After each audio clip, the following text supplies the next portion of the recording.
Hello বন্ধুরা, আমি lovely চলে এলাম তোমাদের মাঝে আরও একটি রান্নার ভিডিও নিয়ে। তো বন্ধুরা, তোমরা সবাই কেমন আছো? আশা করি ভালোই আছো, আমিও ভালোই আছি। তো ভিডিওটি একটু স্কিপ না করে পুরো ভিডিওটি দেখার অনুরোধ রইল। আজকে আমি বানিয়েছি এগ চাউমিন। তার জন্য প্রথমেই আমি ওভেনের উপর কড়াই বসিয়ে দিয়ে কড়াইয়ের মধ্যে জল দিয়ে দিলাম। তারপর চাউমিনগুলোকে একটু টুকরো করে দিয়ে দিলাম, আর দিয়ে দিলাম অল্প পরিমাণে সাদা তেল। যতক্ষণে চাউমিনটা সেদ্ধ হচ্ছে, অন্যদিকে ওভেনের উপর আরেকটা কড়াই বসিয়ে দিয়ে কড়াইয়ের মধ্যে তেল দিয়ে দিলাম, আর 3টে ডিমকে ভেঙে দিয়ে দিলাম। দিয়ে অল্প পরিমাণে নুন দিয়ে ভেজে ডিমটাকে ঝুরো ভাজা করে নামিয়ে নিয়েছি। তারপর আমি গাজর কুচি করে রেখেছি, গাজরগুলোকেও হালকা নুন দিয়ে ভেজে নামিয়ে নিয়েছি। তারপরে ক্যাপসিকাম কেটে রেখেছি, ক্যাপসিকামগুলোকেও অল্প নুন দিয়ে ভেজে নামিয়ে নিয়েছি।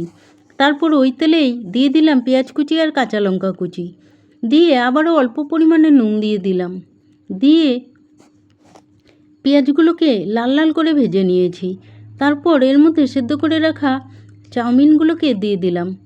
দিয়ে বেশ কিছুক্ষণ সময় ধরে চাউমিনগুলোকে ভেজে নিয়েছি। তারপর এর মধ্যে ভেজে রাখা গাজর, ক্যাপসিকাম আর ডিম দিয়ে দিলাম। দিয়ে আবারও বেশ কিছুক্ষণ সময় একটু ভেজে নিলাম। তারপর এর মধ্যে 1 প্যাকেট ম্যাগির মশলা দিয়ে দিলাম। দিয়ে আবারও বেশ কিছুক্ষণ সময় একটু ভেজে নিলাম। তারপর হয়ে গেলে নামিয়ে নিলাম। নামিয়ে নিয়ে উপরে টমেটো কেচাপ ছড়িয়ে সার্ভ করে নিলাম।